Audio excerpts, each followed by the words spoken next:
0.32%. That is the total population of the planet that lives in Australia. At around 26 million inhabitants, it is the 53rd most populated country in the world.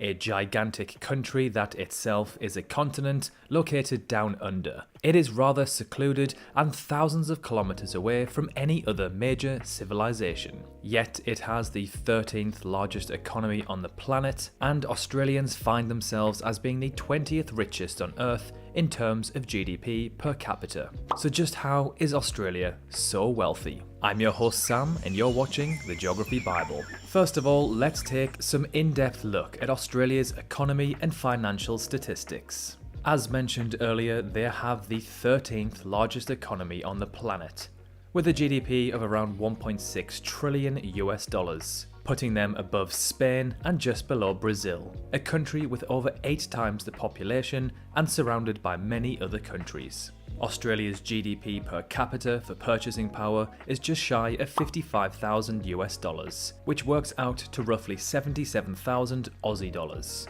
placing them above the likes of Canada, the UK and France, but just below Germany, Sweden and Austria. And finally, Australia ranks as having the 8th highest average salary in the world. So some very impressive stats for a country where 90% of people live in just 3% of its land. So first things first, Australia is incredibly rich in minerals. There is such an abundance of minerals that it not only meets its internal needs, but it also covers the needs of many other countries around the world, meaning it can export these precious commodities in exchange for dollars. In 2020, Australia was the largest producer of lithium. You might have heard of this compound. It is used in batteries, and in case you haven't noticed, batteries are extremely important in today's digital age, especially with the gigantic boom in electric cars. Therefore, Australia is capitalizing on this opportunity, especially in China, where 41% of all electric vehicles were purchased in 2020. Australia is also the largest aluminium and opal producer in the world and the 3rd largest producer of diamonds. Another export that helps to propel Australia to the top of the rich list is food, and its food industry is almost entirely based on local produce. As Australia is not short of space, it has vast areas of the country occupied by cereal crops. Because Australia is just so darn big, it has many different climates and can grow different fruits and vegetables that are typically found in different climate zones around the world. In the north you have rainforest conditions, in the centre you have desert, and then far down into Tasmania you have temperate climates which are more like that of the UK's. Also, Australia is one of the countries with the largest herds of livestock around the world. The number of sheep in the country is the 2nd largest in the world, only behind China.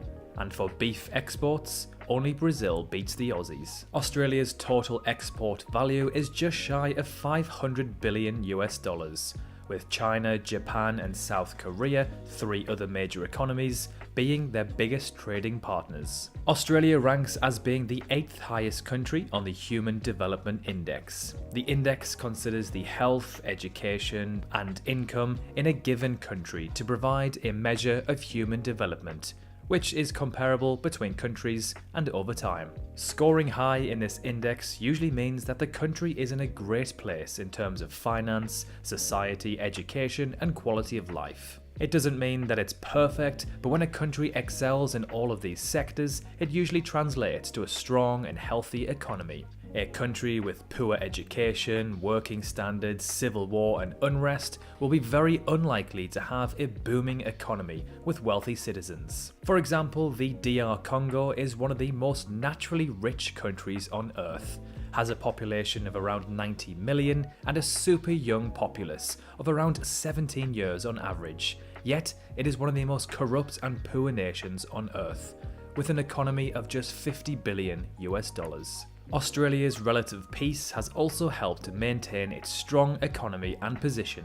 Over the last century, Europe has been annihilated flat twice, South America and Africa wrecked by civil wars and coups, and Asia all of the above. Australia and North America as well have been pretty much untouched, and so are wealthy. This isn't to say that Australia hasn't invested and been involved with wars, but there has certainly been no air raid blitzes over the Sydney Opera House. Its immigration policy is another factor that plays an important role to its wealth. Unlike other countries that have immigration policy aimed at greater cultural and ethnic diversity and to attract younger workers to help stimulate their economy due to an aging population, Australia concentrates on bringing in highly skilled and needed workers as opposed to just anyone. For example, if Australia starts to find that they have a shortage of doctors, engineers and teachers, they will slacken their immigration rules to allow more of these highly skilled workers to enter. Australia's education system is one of the best in the world. It is modern and highly regarded. Therefore, many international students who of course have wealthy families may apply to live and study in Australia. These then already wealthy students may go on to secure high-paying jobs and further boost the Australian economy. Pre-pandemic, Australia was a dream destination. Travellers from all across the globe, including myself, would flock to the land down under to see its many incredible attractions and soak in its gorgeous sunshine. Cosmopolitan cities, national parks, architectural landmarks, beaches and amazing weather. It's no surprise that in 2019, Australia's income from tourism was around 42 billion US dollars, about 3.2% of its GDP, the 7th highest in the world. From the Sydney Opera House to Ayers Rock to the Great Barrier Reef, Australia has some of the world's most fascinating landmarks and attractions. Australia's booming housing market is great for bringing in money to the country on taxes due to massive demand of new buildings and homes, but not so great for the everyday Australian trying to buy a house, very similar to what I see in London. The mega rich from all across the planet buy properties in cities and countries that are well developed and wealthy, as there is only a finite amount of space in cities like Sydney, Melbourne and Perth, which are all extremely desirable.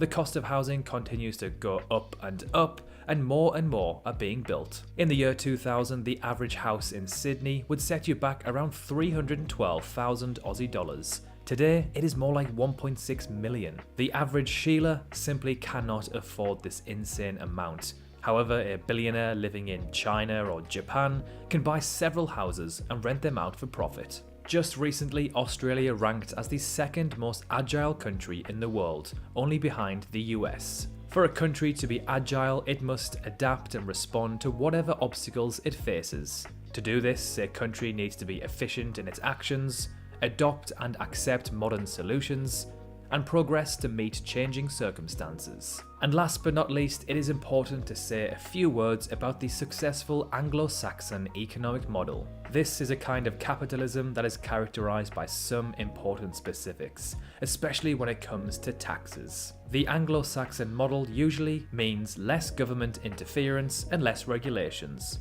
The private sector dominates and the private property enjoys a central role. Although absolutely not perfect, this model has proven to be extremely successful in countries from around the world such as New Zealand, the UK, the Republic of Ireland, the United States, Canada and many more. So overall, Australia is a well-developed country that has one of the strongest immigration policies in the world, is a tourist hotspot outside of pandemics, has a booming export and skilled workforce with a vast amount of natural resources, which allows it to be one of the richest countries in the world with a very high quality of life. Thank you so much for watching this video. If you learned something new, feel free to drop it a like, and if you love this sort of content, consider subscribing. You can always unsubscribe at any time.